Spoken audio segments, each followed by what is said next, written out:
días a todo el mundo. I am going to speak in English, and we have some very fine translators. And thank you very much for inviting me here. I am thrilled to be here, and all I need to find is my little clicker, which is in my pocket. There's too many things in my pocket here. Okay. So the first thing I want to tell you is that if you are interested and want to get the slides, you can get them by sending me an email. And that's a good way for me to get feedback from you on what you thought of this presentation. So let's begin. Hola, everybody. I had the pleasure of coming in this morning early because I was the night before last in Silicon Valley in California, where I was at the opening of a beautiful new media center in Palo Alto near Stanford that's part of a high school. And I met all the big people, all the fancy people from Silicon Valley, the heads of Google and the heads of all the venture capitalists. And it was very, very nice. And many of them are interested in education. So that's why I went, because I'm trying to get the help of everybody that we can in the world to think about education for the future. And that's what I want to talk about today.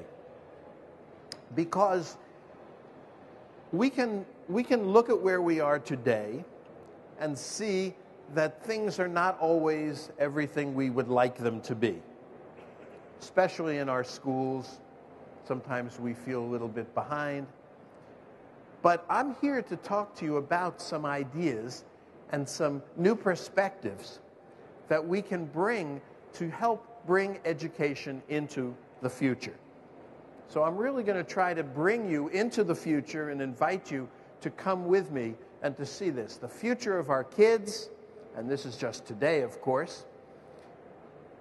And I mean all the kids in the world. I'm not just talking about the poor kids. I'm talking about the kids who want to have these things but don't have them yet.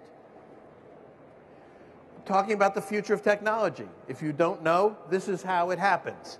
This is how new technology is created. Don't show your children too early. This is how kids are learning these days. Maybe this is the future of education. This is certainly the future of multitasking. So the baby with the iPad. But I think the hope, or at least I hope, that the future of education is much more like this. It's much more joyful. It's with people participating with people and having a great time. So that's what I'm thinking about. And in that, I think that the very most important thing that we can say is this. If any of you, if all of you are people who are interested in thinking and innovating and making things and making the world a better place, and I hope that's all of you, whether you're young, like all the kids who are at the other conference, the video game conference, or whether you're old like me, or whether you're in somewhere in between, these are the most exciting times to be alive. These are the most exciting times in the history, I think, of humanity. And why do I say that? Well, for the first millennium, and certainly way before that, almost all the people in the world were farmers. And that's what we would all be doing if we lived back then. We would probably be planting and harvesting. In the second millennium, up to the year 2000, we built the world.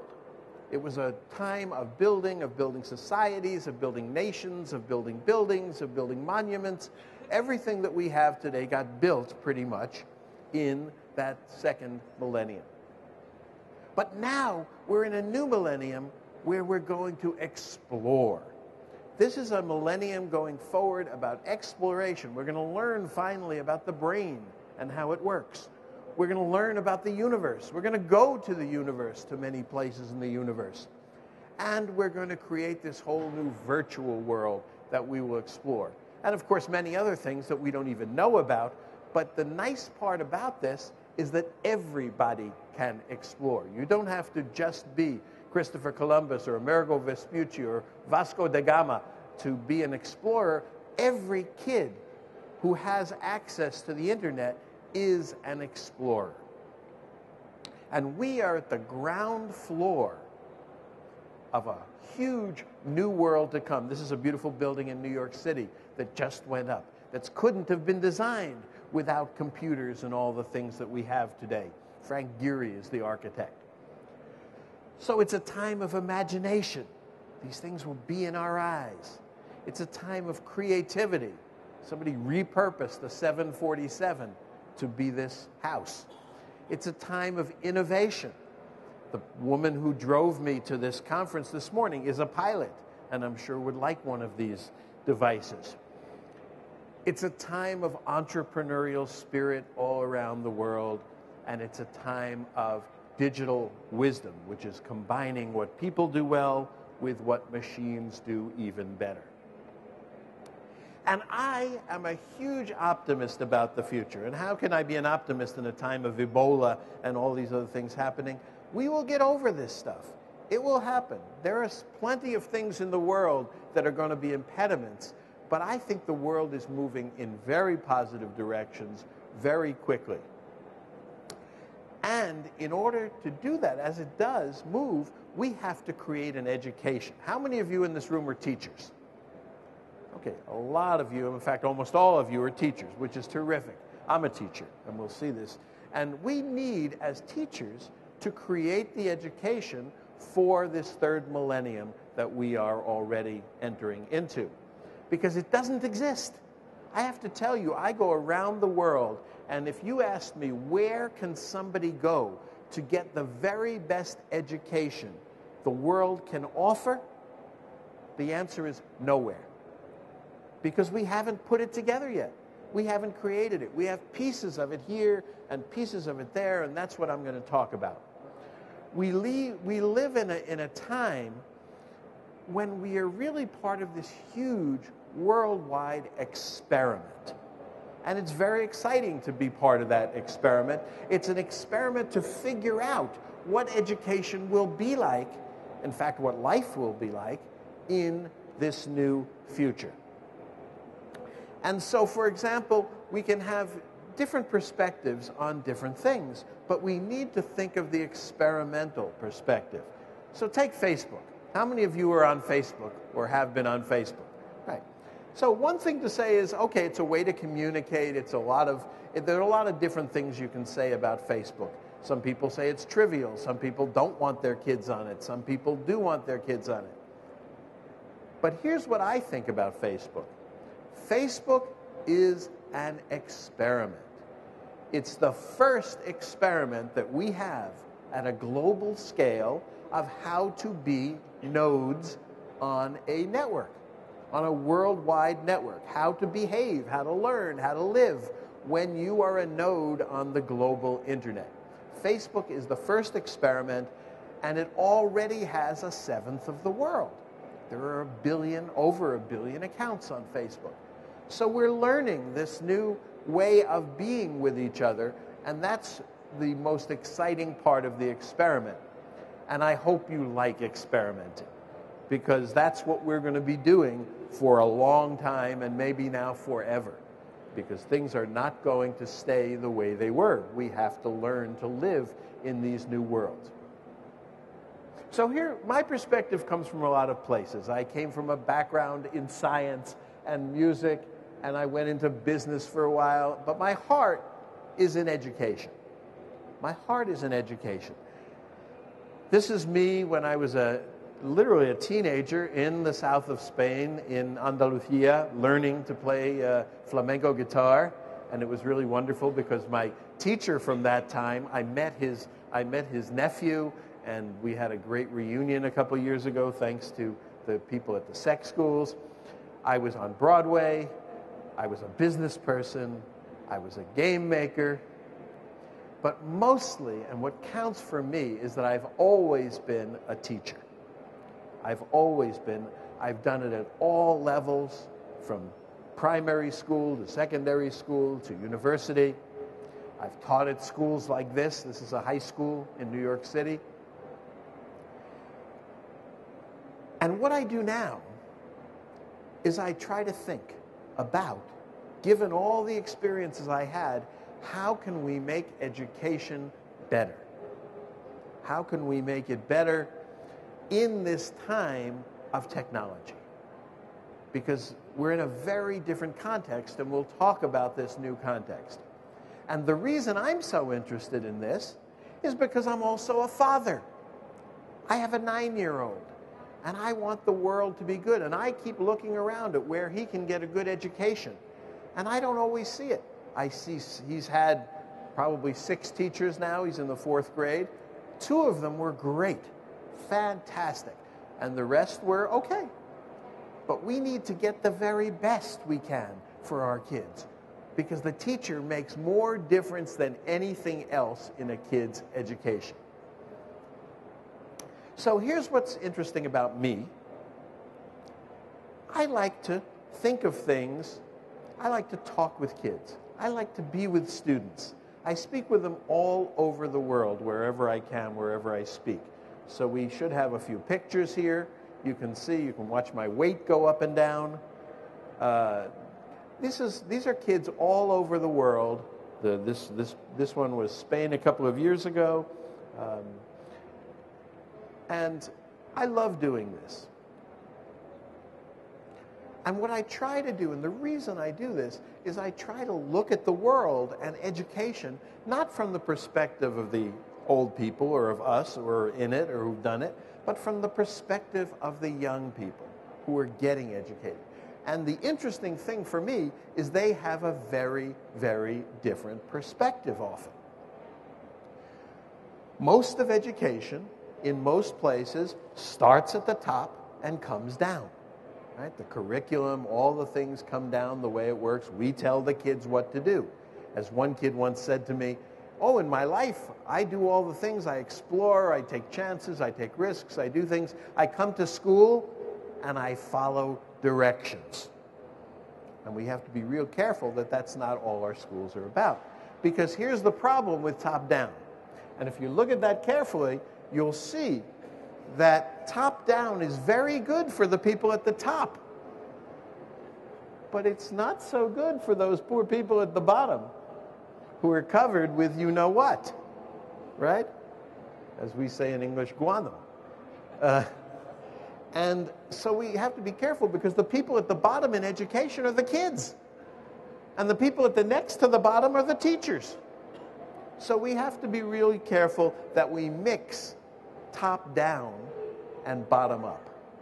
That's something we need to do. So how do we do this? How do we teach our kids for the future? That's what I'm really, really interested in. And of course, we have to understand, and it's really important that we think about that the world is not just the people in this room and the people in this country. The world is divided. It's got the people who have and the people who don't have. And there are a lot of each. It's got the people who have the most latest toys and the best things and the iPads and all this, and it's got the people who have very little.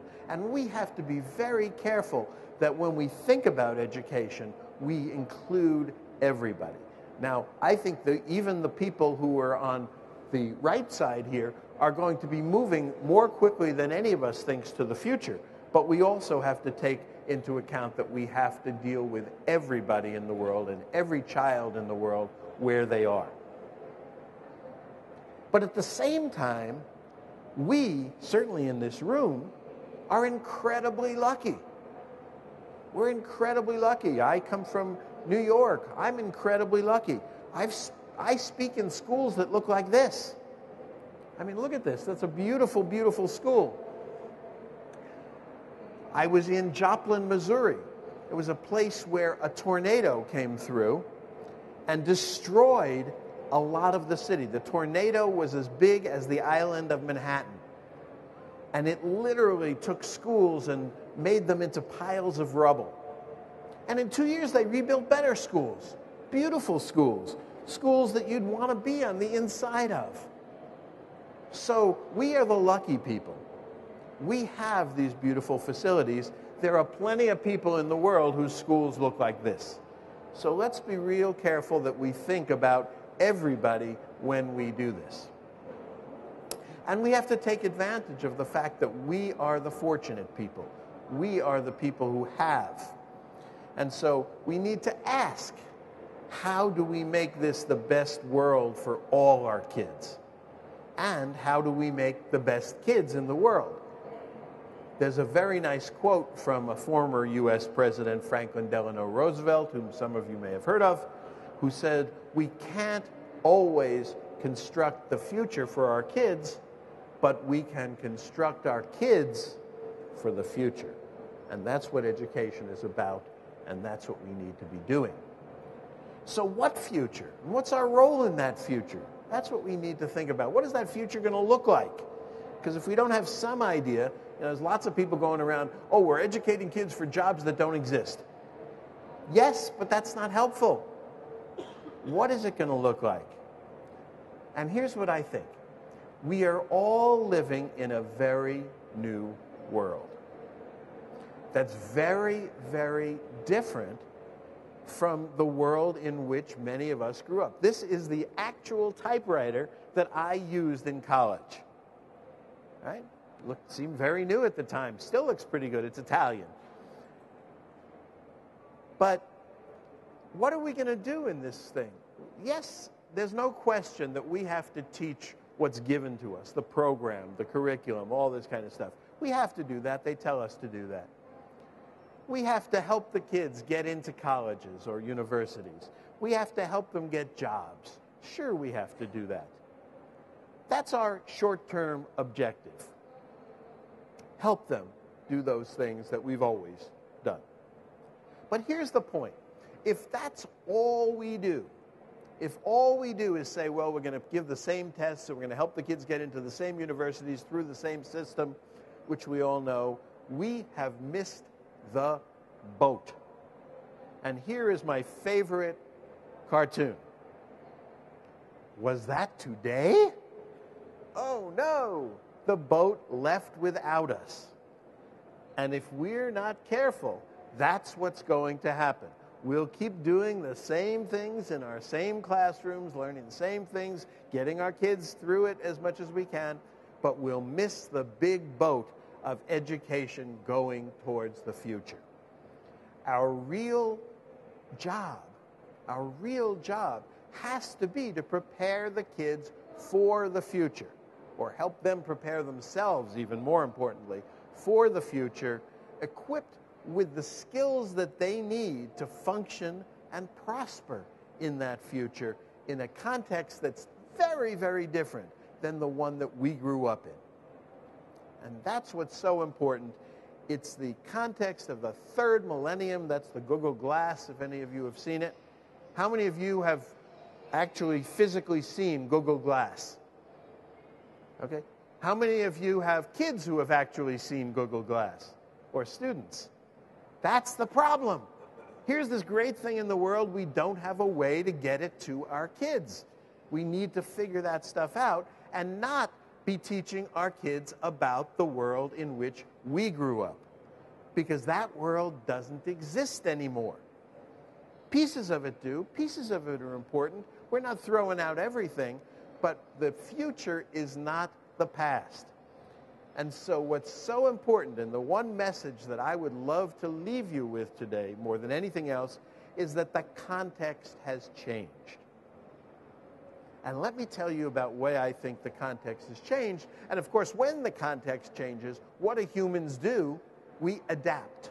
That's what we do for a living, right? As people, as animals, as parts of the whole universe, we adapt to the conditions that are around us. There are new conditions around us, so we'd better be adapting.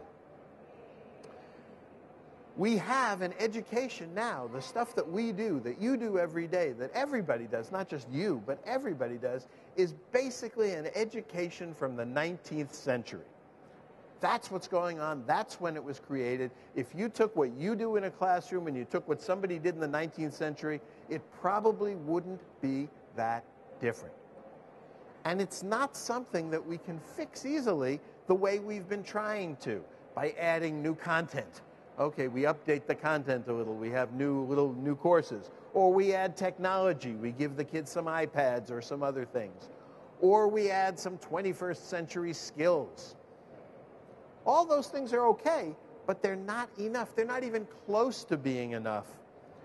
What we need is a different idea of what it means to be educated in the third millennium, I think. So I'm going to talk a little bit about that.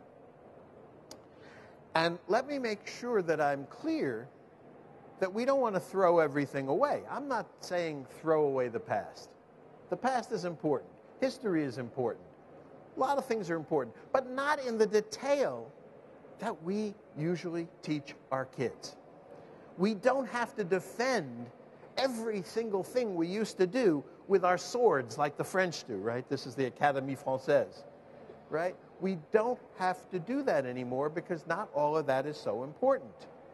We have to show reverence for the past, but we don't want our kids to live in it. And they're not going to live in it no matter what happens. And people are scared to death of culture being lost, of things changing, but a lot of that is happening. So we have to figure out ways to make this retain what's important from the old world, but let our kids move into the new world. As Shakespeare, one of my favorite writers, says, the past is the prologue. That's what comes before the play. It's what happens before. So it's not, and we have thought of it in the past that school was the prologue to life. But no, school has to be the preparation for life in which life is actually lived. I think of it in the terms of that they use in Silicon Valley. School is an incubator. School is an incubator for what? The old world is gone. We live in a new context. And let me describe to you this context a little bit. First thing I'm going to talk about is VUCA. In English, it's VUCA, but it doesn't matter. It's an acronym. It stands for growing volatility, growing incertitude, should be on one line, but it's not, growing complexity, and growing ambiguity. And these things are much, much bigger in the world than they've ever been. A scientist went into a class by Skype, class of young kids, primary school, and I said to the scientist, what do you tell the kids? And here's what he said: everything I'm about to tell you is wrong. Because we don't know. We just have best guesses. And the things that are in our books today, we will look at, like I look at my college books, and say, that was pretty silly what we thought back then, but it was the best that we had. We create new words, like frenemy and co-petition, because we don't have words even in the language to describe the things that are happening. So there's VUCA. And you can Google it. If you Google it, you have to look for VUCA in English, but you can find out a lot about it. But that's just the beginning. Because we also have a world that's full of accelerating change. And we all know about change. I don't have to tell you that the world is changing. But the important point is the acceleration. It's the pace of change that's changing. That's something that has never happened before. And so we're seeing things that were always taken for granted, that were the same in the world, now changing radically. Ideas on privacy and property and relationships, whether you have to look somebody in the eye, is changing. Security, love, power, violence, all these things. We're seeing marriage change. We're seeing all the institutions that we grew up with change. Even the nation state is going to change because of this. Time and space, all these things are changing. And the kids are going to live in a world that's totally different than the world that we knew. Which, of course, causes a little bit of anxiety. And if you talk to kids like I do, you'll find that many of them are anxious about the world that they're living in. As many of you and us We're anxious about this world because it is changing faster and faster, and it's got all the VUCA, and it's got all the things in it. So that's going on the one hand. But at the same time, and fortunately, technology is coming to our aid. It's helping us, because this is also a moment of extended brains. We now live in a time when our brains and what we can do with them are becoming much more powerful. And I wrote a book about this called Brain Gain, which isn't in Spanish yet, but hopefully soon it will be. If all of you ask for it, it certainly will be. This says that we can do so much more, and if you read the newspapers, you see this every day. Every day I see an article that said, when it talks about something that they're doing, it says, we couldn't have done this even a year ago. Now, with the technology that we have, whether it's understanding the brain, whether it's exploring, of course, we still can't find the plane that went down in the Pacific Ocean. That's really a shame, but we will. We're going to find that plane eventually because we have these extended powers of brains. And here are some of the things that I was just thinking about, and I added this at the last minute, so it's not in Spanish, excuse me. But I was just reading an article that said sensors, the things that movement sensors or whatever kind of sensors that we have, there are about 60 sensors in an iPhone. Your car, if you have a relatively new car, has about 400 sensors. So we live in this era of sensors all around us, giving us information all the time, and we're learning how to use it. We are starting to wear our computers, whether it's an iWatch, whether it's a Fitbit, we'll see some things about that, whether it's Google Glass. We're wearing them, and soon they'll be built into us, which means that our connections are always on and in real time. And the idea, the group of people, and there are many in the world who want to turn it off and say we need a sabbatical, we need Saturday off, we need this day, that's going away. It's going away. There's more anxiety coming from turning it off than there is calm, in my view. We're becoming much more aware of the world and the context we live in. Kids know at very early ages, they know what's going on all over the place. They're much more aware of people, and we are much more aware of people because we're connected to them, because we know what moods people are in, because we know what their status is, because all those things are coming into us with a regular feed on Twitter and Facebook and all these other things. We have this new sharing economy. So people are sharing cars, and they're sharing apartments, and they're sharing all these things, which nobody would have thought would have been the case even a few years ago. People are trading off, and this is an issue that is different in different places. It's certainly different between Europe and the US, but more and more young people are trading off their personal information and saying, fine, I don't need my privacy. You can have my information as long as I get something for it. I get lower prices, I get better seats, I get more interest, I get to know about the things that I want. So privacy is something that's really changing, and people giving their data away. We're getting this automatic app improvement. Because things are in the cloud now, we don't have to wait till next year's version. Every day, the version is better.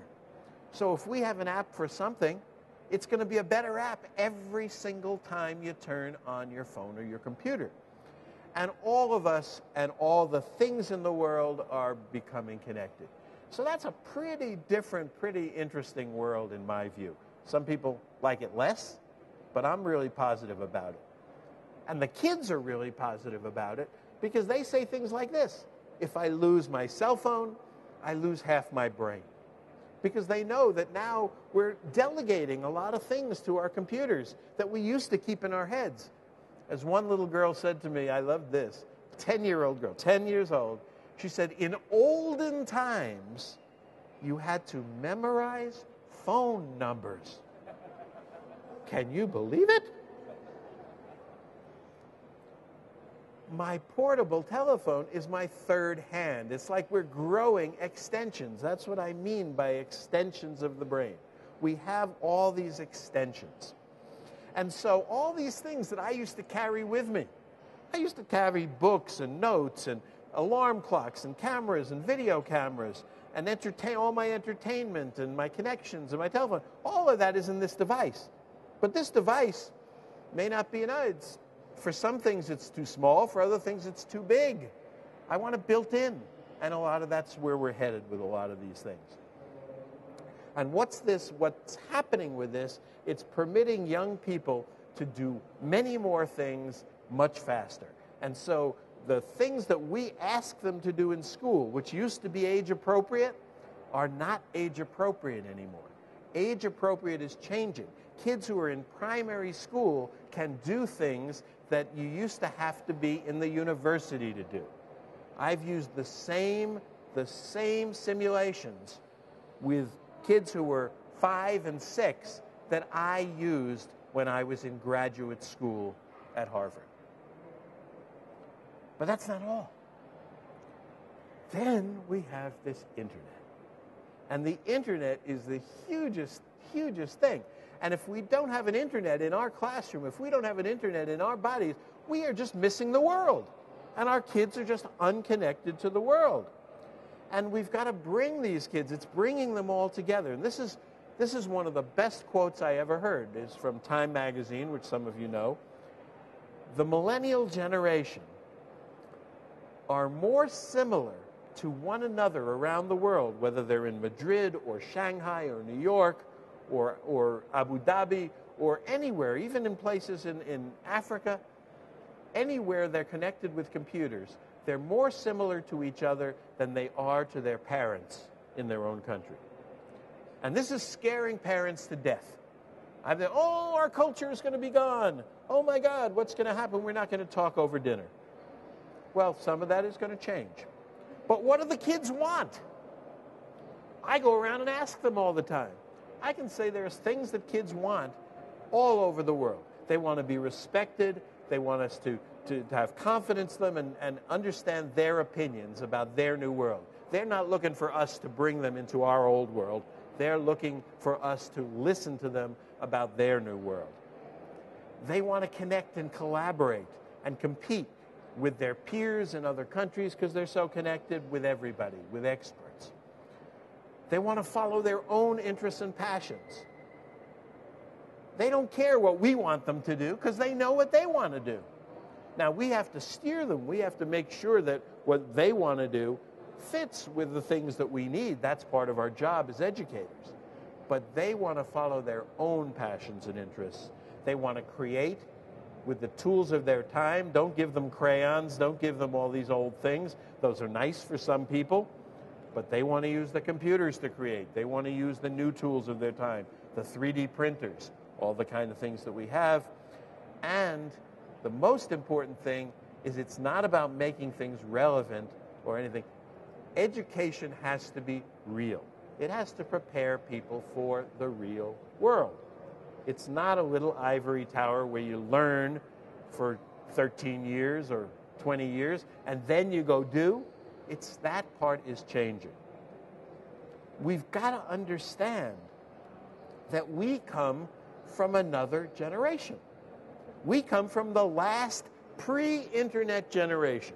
My guess is that everybody in this room grew up, was born after the internet was created, or after the World Wide Web was created at least. And that's really important because that changes our attitudes completely.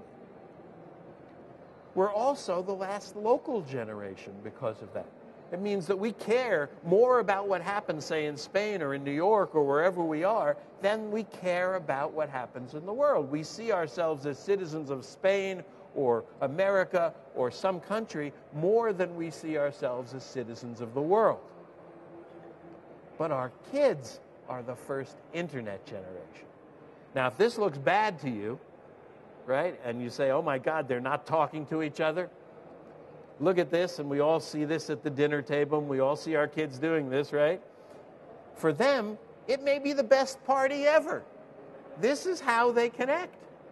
This is what they do.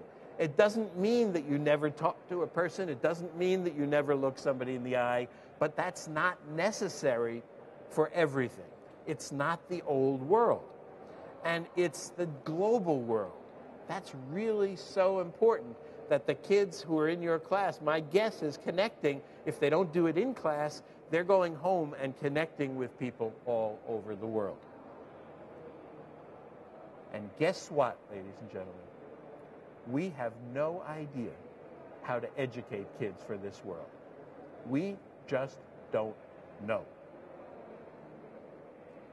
So we'd better be thinking and inventing and experimenting. And I've been thinking about how do we change education really fundamentally. So I want to share some of these ideas with you.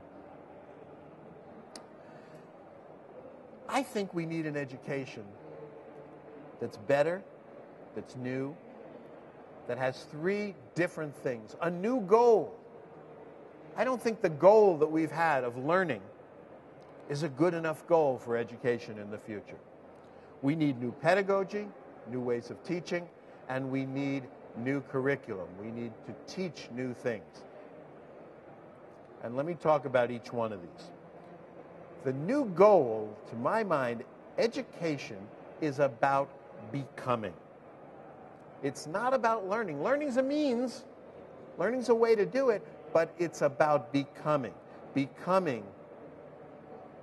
But then you can say, I don't know, I don't even know, we had trouble finding the words in Spanish. Convertirse en, devenir.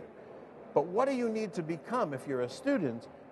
A good person, like the Dalai Lama would say, a capable person, and a world-improving person.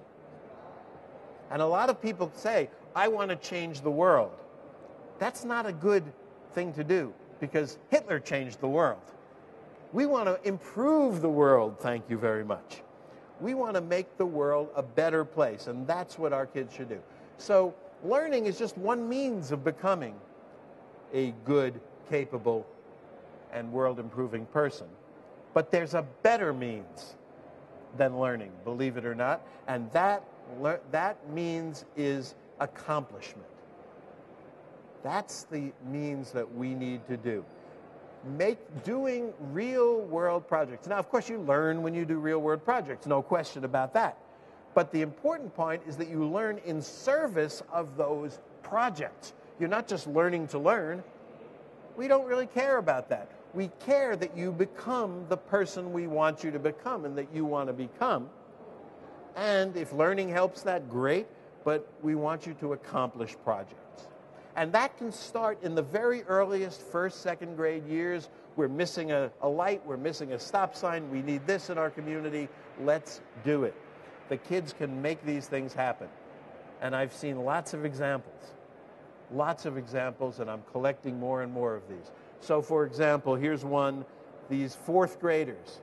Fourth graders are 9 years old. My kid is a fourth grader. They designed a whole park, and they went and got it built. And they did it instead of the architects.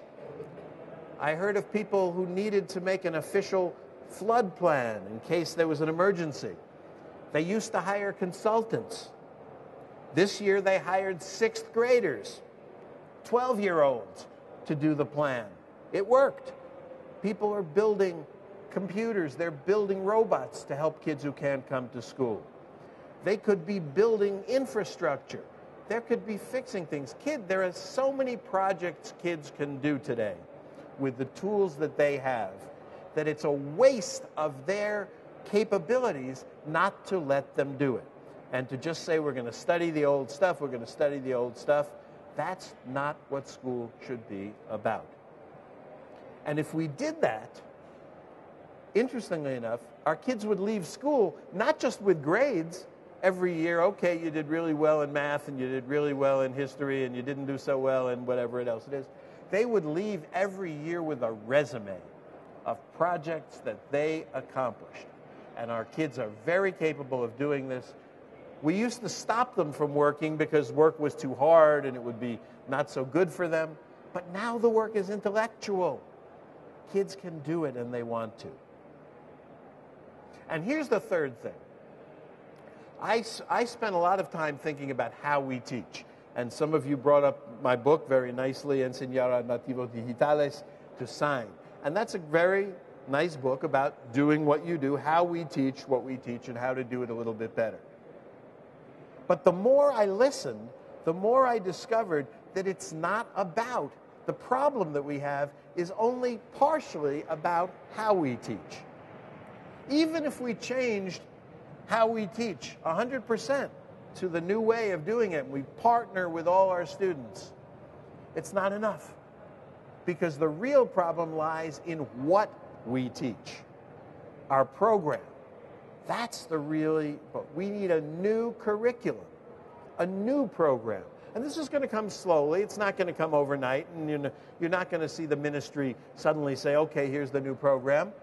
But slowly we have to work our way into this new program, which is not based anymore on learning math and Spanish and science and history. Some of that's important, of course.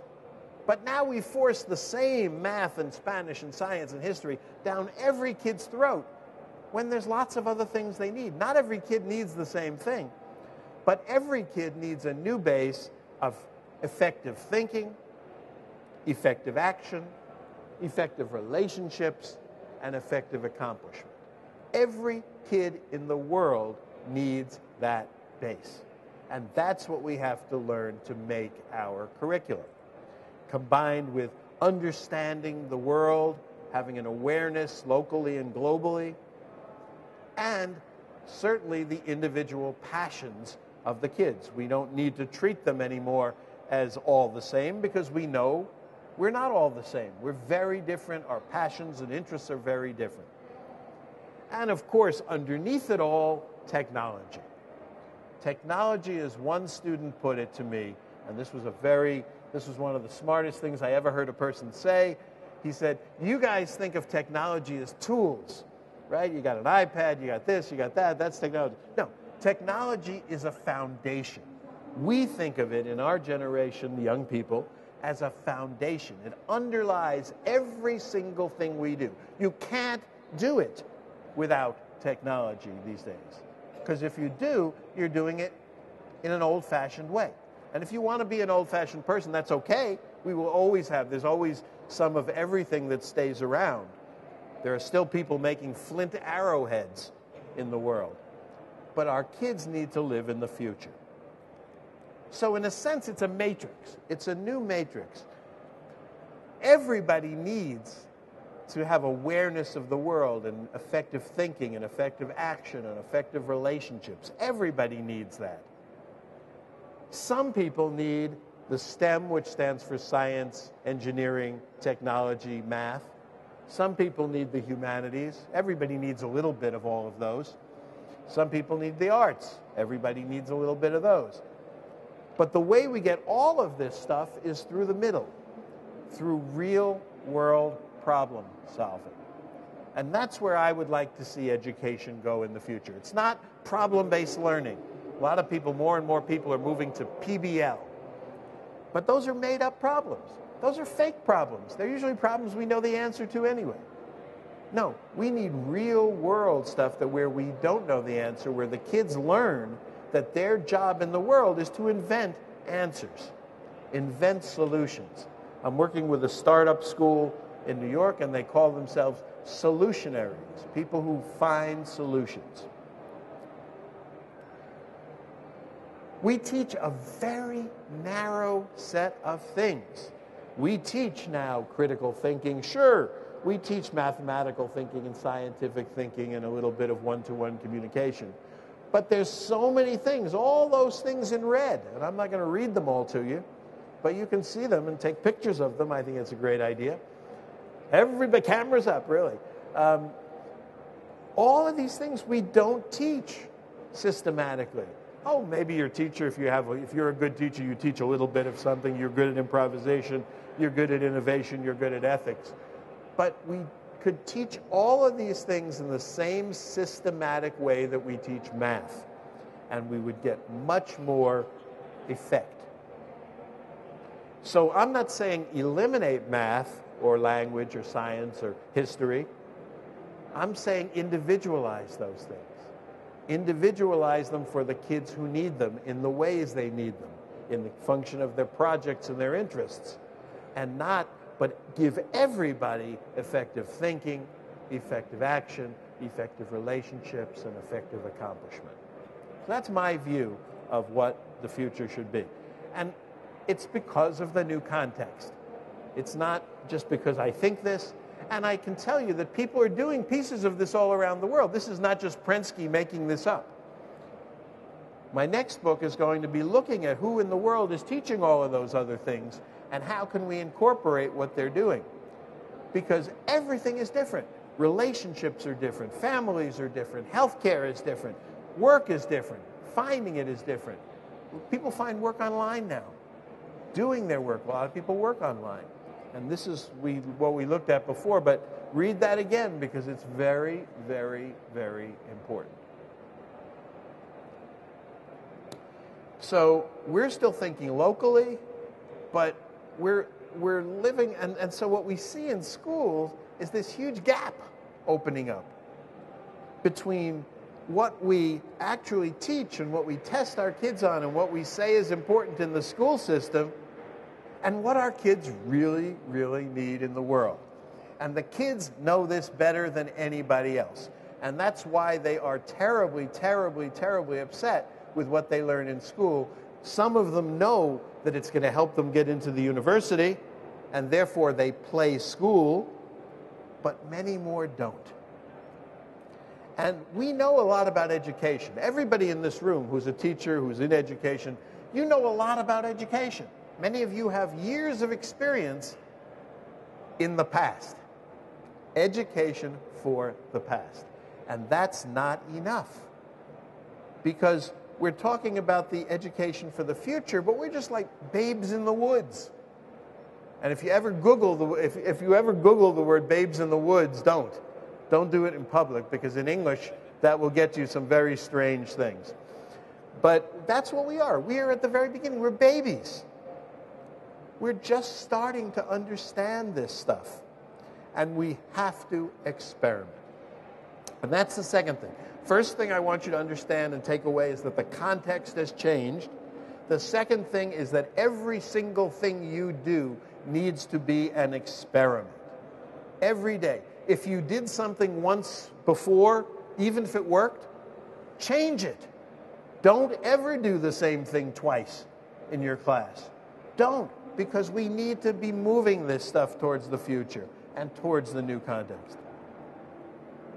Now, there are plenty of parents who come, and I'm sure every one of you has heard this stuff.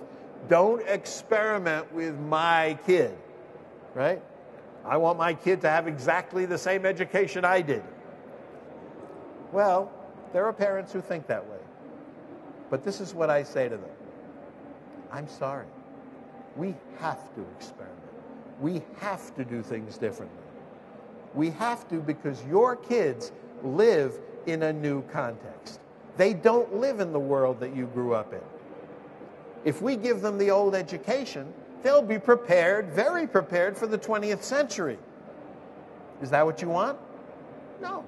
You would like your kids prepared for the third millennium, I assume. So we now have this very, very, very different world, and we don't exactly know how to prepare. But it's possible. It's possible to prepare a kid for when our kids are going to school with robots. Some of them may be. Who knows?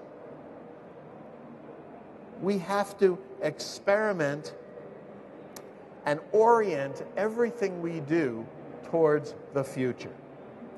So even if we're teaching history, the reason we're teaching history is because it informs the future.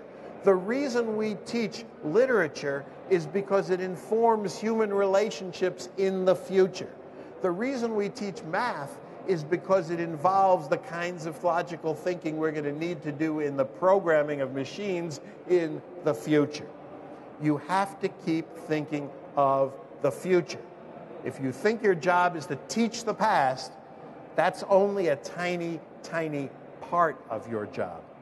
For today's kids, it doesn't mean doing the same old things in different ways. That's not the future, the same old things. If you say write a report and write it and type it online, that's not different. We have to do new things that we couldn't do before. things like Skyping and tweeting around the world. So never have a team that doesn't have somebody on it that is from outside the classroom. Always have a member from outside in the team, for example.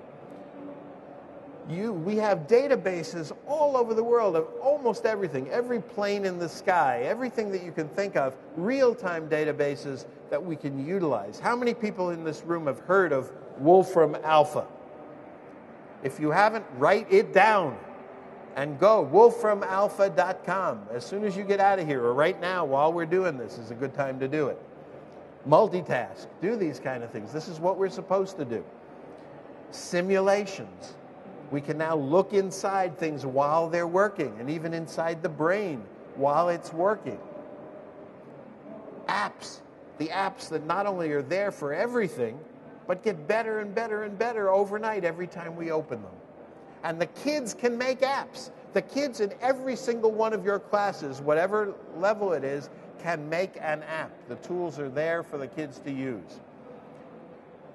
3D printing. There's a beautiful stand outside that I passed on the way in of 3D printing. And the kids get so excited. My kid, my 9-year-old, sees a 3D printer. He says, I want that. I want that. If we don't have one of those in every school, we're missing something. Virtual worlds. Robotics. Here's a little, oh, I do have a video. Let's see if it works. Yeah, this is a humanoid robot that's teenage girls programmed to dance. So it's programmed by girls and teenagers to do this kind of break dancing. I'll let you watch it for a little bit, right? And they love it. This is the kind of thing, and there are competitions all over the world. We need to be doing this stuff in school. Let's let them get up. Okay, do the flip. Right. Wearables. I don't even know how to say this in Spanish. I don't even know if there's a word in Spanish for this. But the computers are being part of our body. The Google Glass, the built-in phones, the Oculus Rift now that we have, the Fitbit, the iWatch. Those are things, this all exists, that whole set of things exists today. Tomorrow, we're going to have the contact lenses that fit in your eye and that let you see the things directly and see the other worlds. That's already in the laboratory. We're going to have the chips that are built into your body. We already do that for pets. We put them in. We do it for a couple of kids. But we're going to start having those chips in our bodies very soon. And this stuff, which looks ugly and big to figure out what's going on in our minds, quickly becomes this stuff and quickly becomes even more sophisticated.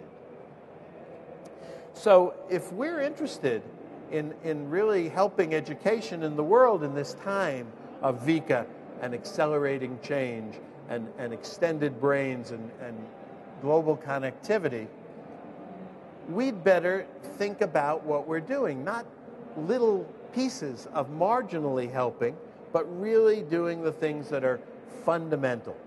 So how do we do that? What does that mean for us?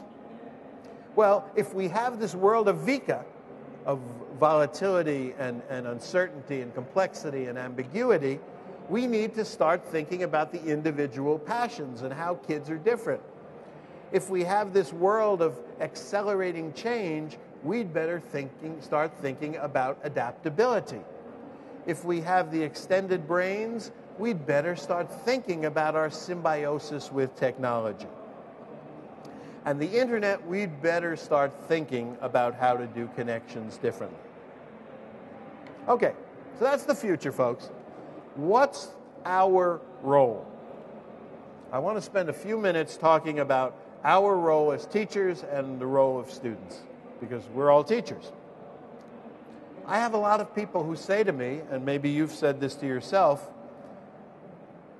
if we have all this technology, do we still need human teachers? Right? How many of you have heard that question or thought about that or ever said something about that to yourself? I hear it all the time. My answer is, you bet we do. Absolutely, we need human teachers, and we always will. But the role of the teacher, The things that we do today is changing radically. And we want to be people who are very happy in our jobs. We want to be that. That's who we should be. Teachers, very, very happy with the work that we do because it's great work. But we'd better figure out how to do what we do best. And those are the things that are fundamentally human. And the reason for that is that almost everything that is content, anything that's math or science or history, can be taught by a machine, can be learned by a machine. Not in all of its details. We can't have the kinds of discussions that we would have at higher levels with machines yet. But all the details that you need to know, all the background, everything that's a yes or no question, that can be easily done with technology, and that technology is getting better and better every second as we sit here.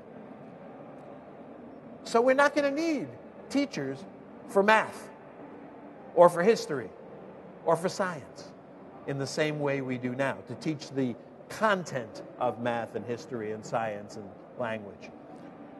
We're going to need them for coaching kids, for making kids better. And my favorite metaphor for teachers is an accelerator.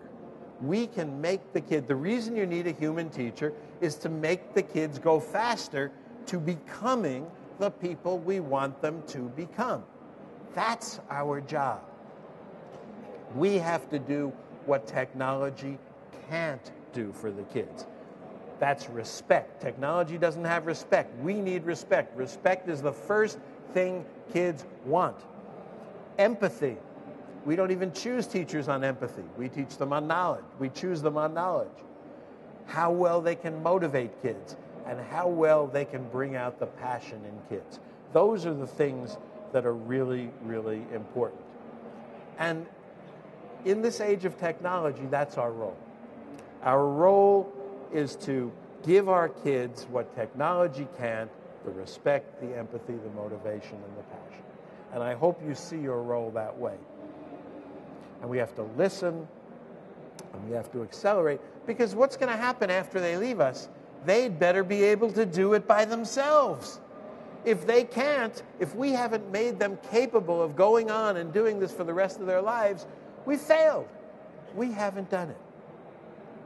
So we can use machines for all the things. There's an app for lots and lots of things. If you have a test, if you have PISA, there should be a PISA app, right? There's plenty of tests, and that's what we should use. And for the students, the most important thing is we've got to listen to them.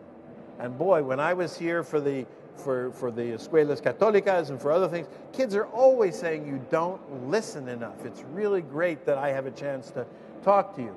We don't respect them enough as people and treat them as if they're people like we're people. We treat them as if we're people we can control. But that's not who they are. So we need innovation. We need new things. But above everything, we need to believe in the capacity of our kids. And if we don't do that, we are in big trouble because they are the ones who are creating their new world. Today, my feeling is we underestimate immensely what our kids can do. We underestimate immensely how much technology can help them.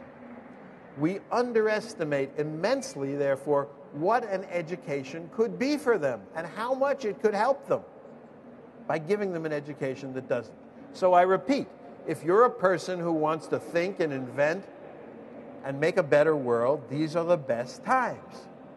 These are the times. But we need to understand that we're in a new context.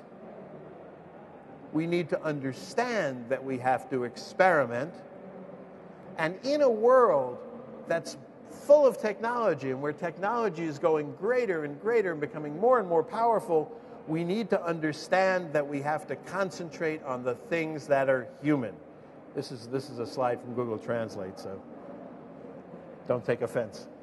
But we have to focus on the things that are human. Effective thinking, effective action, effective relationships, and effective accomplishment. Those are human traits. Respect, empathy, motivation, passion. Those are human traits. We have to put the humans with the machines together, of course, but we're at the ground floor of doing that. In the past, we just had our brains, and the human brain is pretty good. But now we have extended brains, and not just extended brains, but extended brains networked together. I was just talking with a programmer yesterday who said, it's unbelievable, no matter what you're interested in, somewhere on the web there's a conversation going on about that. So you can plug in. This moves incredibly quickly. That's the huge difference. And the best thing that we can do, if you want to say, what's the best thing I can do as an educator for my country, for the world, for my kids, it's make the best network you can get and get everybody on it. It's not the device, it's the network that counts. And how can we do that? We all have to do that. We all have to become fighters to get ourselves into this new world. Ourselves, our kids. They can do all this stuff, but we don't give them the opportunity to do these things.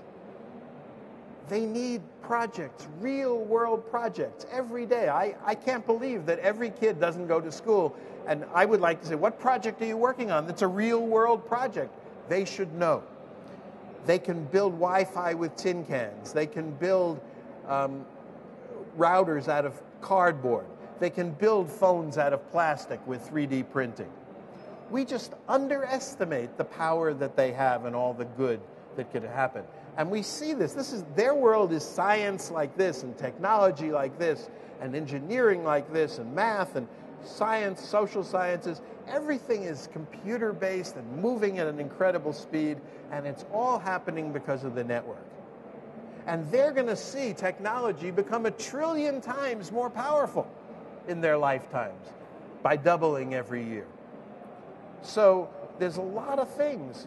We can get rid of illiteracy because we have voice to text and text to voice.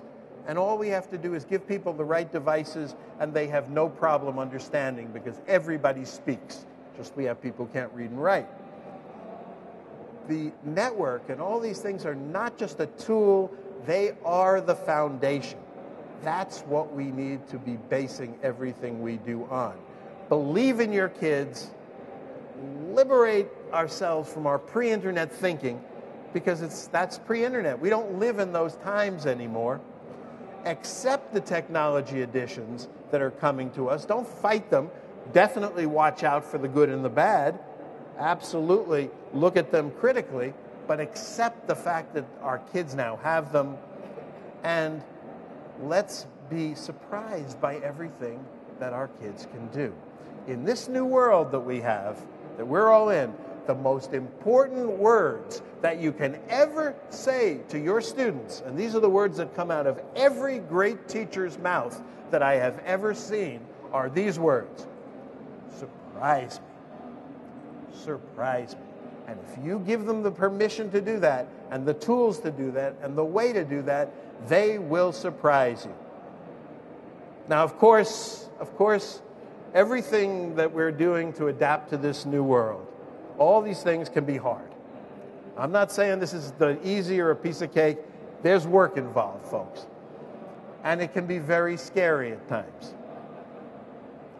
And it can even be disagreeable at times. Right? But in spite of the slippery slopes and the problems that we're going to have, in spite of the people out there who are only thinking about the past and want everything to stay the same, despite all the balls that we have to keep in the air and the time in order to do this, and despite the fact that we'll never have enough money, no matter what we do, we can do this. Yes. So, ladies and gentlemen, let's create. Let's be the beginning, the team, the people who start creating a better education for the third millennium for all our kids. Let's experiment together. Let's prepare all our kids to live in the third millennium. Thank you.